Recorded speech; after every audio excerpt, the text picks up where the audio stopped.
Baik, selamat siang. Assalamualaikum warahmatullahi wabarakatuh. Hari ini kita ada pertemuan ke-8 ya sebenarnya. Saya akan coba dikit. Nah, ini yang akan kita bahas hari ini adalah kode etik profesi. Kita akan coba mulai.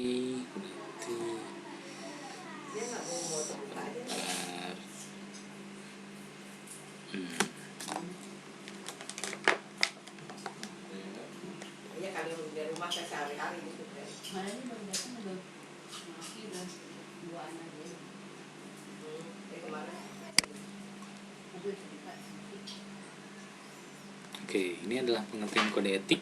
Jadi menurut Jakni, artinya adalah rumusan norma manusia yang mengemban profesi itu menjadi tolak ukur perbuatan anggota, dan kemudian menjadi tolak ukur perbuatan anggota kelompok profesi dan mencegah perbuatan yang tidak etis bagi anggotanya.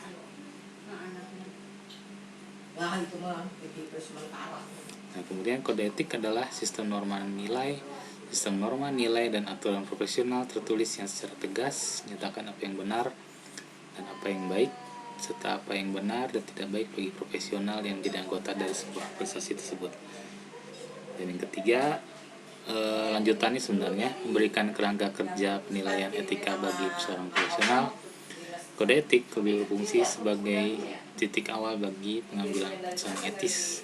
Sebuah kode etik juga menunjukkan komitmen terhadap arah etika yang diambil oleh anggota sebuah profesi. Jadi, tolak ukur untuk yang pertama yaitu menurut Pak Jakni, dan kemudian yang kedua adalah apa yang baik dan apa yang buruk bagi anggota profesi itu, dan itu yang menjadi sebuah landasan adanya sebuah kode etik. Jadi apa yang baik dalam sebuah aturan, apa yang buruk ketika aturan itu tidak ditegakkan, maka itu menjadi sebuah kajian dalam kode etik. Nah, kemudian tujuan kode etik profesi sebenarnya adalah ada 8 di sini.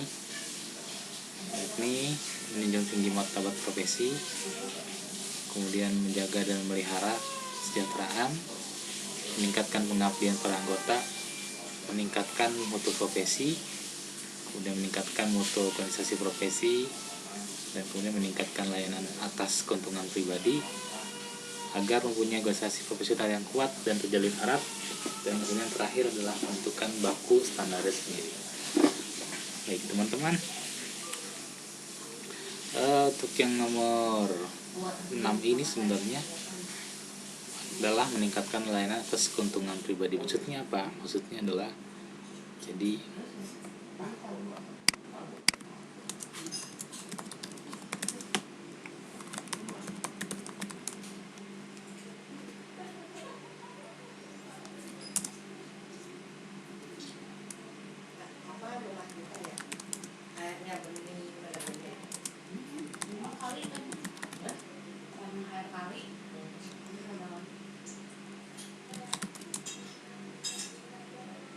iya bawa kos kaki bekas.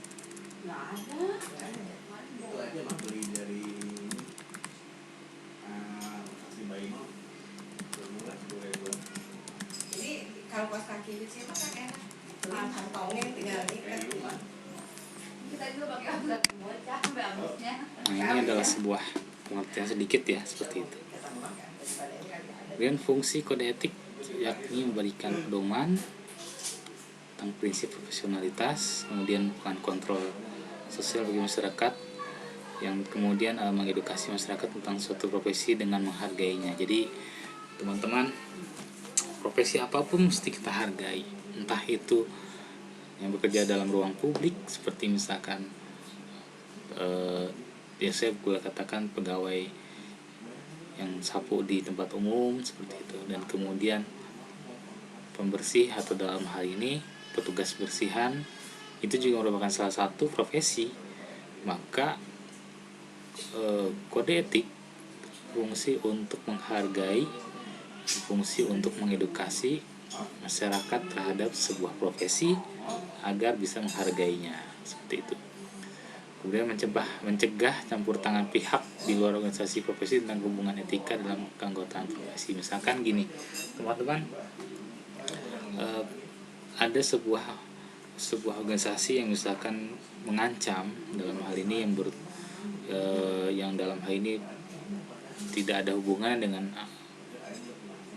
profesi tersebut, maka profesi tersebut atau kode etik tersebut berguna untuk membatasinya, seperti itu. Jadi fungsinya adalah tidak ada campur tangan selain dari profesi yang sama, seperti itu. Adapun memang kalau ada campur tangan harus ada izin terlebih dahulu. Nah, ini maksud dari cegah campur tangan agar tidak ada organisasi atau oknum yang sembarangan masuk ke dalam sebuah organisasi tersebut atau profesi tersebut. Misalkan profesi petugas damkar, seperti itu, dan dalam hal ini disusupi misalkan anggota-anggota dari kesatuan lain atau dari dinas lain, seperti itu, maka untuk melaksanakan sebuah profesi, masa iya damkar yang memadamkan api yang dilakukan oleh Satpol PP itu kan tidak dibekali apa-apa sebenarnya. Maka dari itu kode etik membatasi hal tersebut. Nah, kemudian ada prinsip-prinsip dasar etika profesi. Sebenarnya ada berapa? Ada lebih sebenarnya. Ini ada sekitar 8 ya. Jadi kalian harus mempunyai prinsip standar teknis, artinya SOP yang dilaksanakan sesuai dengan standar-standar yang berlaku dalam masyarakat, seperti itu, atau dalam sebuah profesi tersebut. Kemudian prinsip kompetensi, jelas ini adalah prinsip kemampuan yang harus dimiliki, bekal yang dimiliki oleh setiap anggota atau setiap orang di organisasi tersebut. Kemudian tanggung jawab, kepentingan publik. Nah, kepentingan publik adalah kalian harus mengutamakan kepentingan publik di samping kepentingan keluarga dan orang-orang terdekat kalian. Harusnya seperti itu, teman-teman. Karena kita sebagai orang-orang yang berlaku atau pelaku, orang yang punya profesi, harus melakukan hal untuk masyarakat sendiri sebenarnya. Nah, kepentingan publik salah satunya adalah peran dari sebuah profesi tersebut agar mendahulukan publik umum atau masyarakat umum, seperti itu. Dan integritas, kalian tidak boleh goyah yang namanya terhadap iming-iming, tips, imbalan, dan lain-lain. Jadi integritas itu sebenarnya adalah kukuh, atau dalam ini mempunyai sebuah hal yang kalian upayakan untuk dilaksanakan, seperti itu. Jadi tidak mudah goyah terhadap sebuah hal apapun. Kemudian objektivitas, kalian harus menggunakan hal yang sesuai dengan penglihatan kalian, sesuai dengan hal-hal ilmiah, seperti itu, objektif. Jadi kalau misalkan kalian bekerja, mana yang harus kalian pilih? Berdasarkan data dari teman atau data kalian sendiri? Maka boleh jadi objektivitas kalian sendirilah yang harus kalian gunakan sesuai dengan kaidah-kaidah keilmiahan, seperti itu. Jadi kaidah keilmiahan adalah hal yang objektif. Kerahasiaan, jelas ini adalah sebuah hal yang sangat prinsip. Kalau kalian sebagai operator melayani seorang anggota, misalkan masyarakat, maka data-data harus kalian simpan sebagai arsip diri kalian sendiri, karena itu menyangkut data atau kerahasiaan orang. Dan terakhir adalah profesional. Yang terakhir yakni seperti yang sudah saya beritahukan, bahwa seorang profesional dia selalu mengedepankan tanggung jawab, dia selalu mengedepankan sebuah asas-asas yang sudah tertulis dalam sebuah aturan, seperti itu. Mungkin ada yang bilang, Pak, aturan tinggal aturan, Pak. Ya, itu bagi manusia yang tidak mau rumit, seperti itu. Namun dalam hal ini profesional mesti dilihat dalam kebutuhan dari masyarakat itu sendiri. Jadi kalau kalian dibutuhkan oleh masyarakat, maka layanilah anggota masyarakat yang memang sangat membutuhkan kalian, seperti itu. Itu yang disebut sebagai profesional. Dan sini alasan melanggar kode etik, teman-teman. Ada namanya pengaruh sifat kekeluargaan. Ya, ini memang jadi hal yang cukup rumit, cukup sulit. Namun dalam hal ini memang anggota keluarga kita juga adalah sebuah masyarakat. Namun kita dahulukan dulu yang benar-benar membutuhkan, seperti itu. Kalau di rumah sakit, misalkan dalam antrean, silakan mengikuti antrean yang sudah ada, walaupun dia adalah saudara kalian. Jadi dalam hal ini kekeluargaan memang cukup mengambil peran dalam melanggar kode etik. Dan kemudian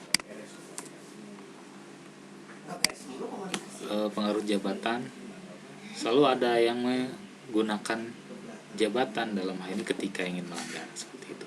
Misalkan kalian meminta seorang untuk yang berpengaruh terhadap kerjaan kalian untuk menaikkan jabatan kalian, seperti itulah yang biasa terjadi di dalam dunia bisnis, padahal nggak gitu juga, atau di dunia profesional. Pengaruh konsumerisme, semakin orang ingin memiliki, semakin orang ingin membelanjakan sesuatunya, maka kode etik bisa dilanggar, seperti itu. Entah dia korupsi, entah dalamnya dia mengambil banyak hak orang lain, seperti itu. Itu adalah salah satu ciri khas yang konsumerismenya tidak bisa untuk dibatasi. Maka kalian harus menguasai diri agar tidak terlalu konsumtif ketika di dalam sebuah kerjaan, seperti itu. Dan kemudian pengaruh lemahnya iman. Ya, agama memang mengambil suatu dalam hal ini. Banyak gratifikasi yang dilakukan karena kurangnya agama dalam hal ini untuk mengambil alih, seperti itu. Memang kita sedikit bicarakan dunia setelah kematian, karena dalam hal ini iman itu kan selalu berpatokan terhadap suatu ketuhanan, atau dalam hal ini suatu dalam kitab suci, seperti itu. Nah, maka hal yang berkaitan dengan iman, yakni kita harus mengingat adanya Tuhan untuk kita melakukan sesuatu. Larangan-larangannya kita jauhkan, dan kebaikannya harus kita laksanakan, seperti itu. Baik, tugas. Silakan cari bentuk, motif, dan solusi bagi pelanggaran kode etik berdasarkan tugas yang Anda cari dari media portal minggu lalu. Misalkan contoh kasus 1 di sini adalah linknya seperti ini, dan kemudian saya akan buka dan kemudian saya baca. Maka motif dugaan pelanggarannya adalah metode cuci otak belum melalui uji klinis oleh MKEK, dan kemudian syarat kompetensi yang tidak dipenuhi setiap 5 tahun sekali dari ID. Ini adalah motif dugaan pelanggarannya. Jadi Pak Terawan tidak memenuhi uji klinis, dan yang kedua adalah tidak memenuhi syarat kompetensi bahwa dia harus diuji setiap 5 tahun sekali untuk menyatakan bahwa dia berhak untuk membuka sebuah prakteknya atau kompetensinya bisa terpenuhi karena sudah diuji selama 5 tahun sekali. Solusinya adalah mengkaji kembali metode uji otak dengan melibatkan pemerintah dan ID. Yang kedua adalah memenuhi syarat kompetensi. Apabila tidak memenuhi, maka ajukan ke pengadilan. Jadi dia menyatakan bahwa saya kompetensi, saya kompeten kok, saya tidak harus memenuhi syarat dari ID, seperti itu. Dan ID dalam hal ini tidak mengakui kompetensinya, maka silakan ajukan ke pengadilan agar menjadi hal yang runut, jadi tidak berlarut-larut, seperti itu. Jika keberatan, boleh mengajukan ke pengadilan, teman-teman, dan itu adalah hak prerogatif setiap orang. Nah, yang kedua adalah sanksi bagi pemain UFC dan Dalam hal ini ada 2 orang di sini, Khabib dan McGregor. Jadi teman-teman, bagi yang senang olahraga full body contact, ini adalah 2 atlet yang dalam hal ini disangsi melanggar kode etik seperti itu. Motifnya adalah pertarungan liar di luar oktagon. Ini sangat tidak boleh. Pertarungan hanya di dalam oktagon. Jika di luar, maka dikenakan sanksi seperti itu. Artinya menyerang seorang di luar oktagon dalam lingkup pertandingan itu. Dan kemudian yang kedua adalah bullying, mendapatkan bullying dari salah satu petarung atau kelompoknya, kemudian itu yang menyebabkan dia marah seperti itu. Dan kemudian dia loyalitas terhadap sesama saudara dan sahabatnya, ini yang menyebabkan kode etik. Yang tadi itu adalah sebuah salah satu orang melanggar kode etik. Dan solusinya adalah hukuman terhadap pelaku perundungan baik sebelum pertandingan maupun sudah pertandingan. Ini ada sebuah hukuman, entah itu dari masyarakat atau UFC sendiri seperti itu. Dan yang kedua adalah melakukan kampanye swasta terhadap perilaku perundungan. Dan ini merupakan salah satu tugas dunia juga terhadap seorang yang melakukan perundungan yang menyerang privasinya, entah dari orang tuanya, kemudian orang terdekat, dan masalah-masalah yang privat seperti itu. Baik, silakan kalian kerjakan tugasnya. Saya tunggu sebagai absen hari ini. Seperti itu. Jadi selamat sore. Wassalamualaikum warahmatullahi wabarakatuh. Dan ini ada beberapa catatan teman-teman yang sudah mengumpulkan tugas. Saya akan coba lihat sini. Nah, ini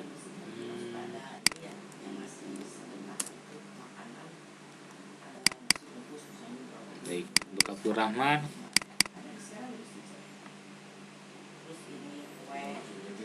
Oke, tentang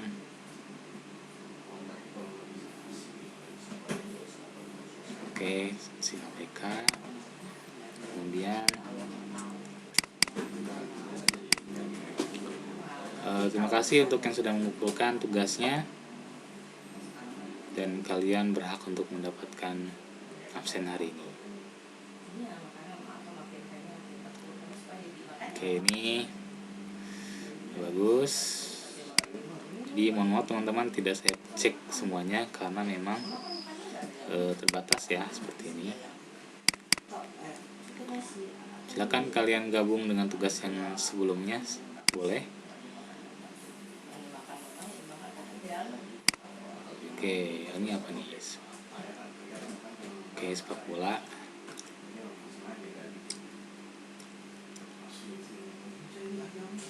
Oke, bagus. Nah, kemudian jadi teman-teman DNTI dulu ya. Udah 2 ya. Oke, operator.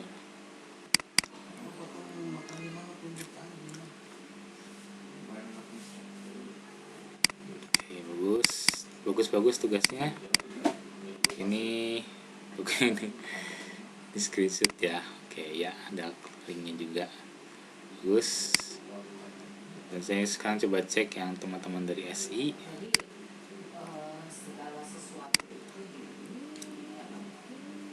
Oke, nah ini tugas dari teman-teman SI ya.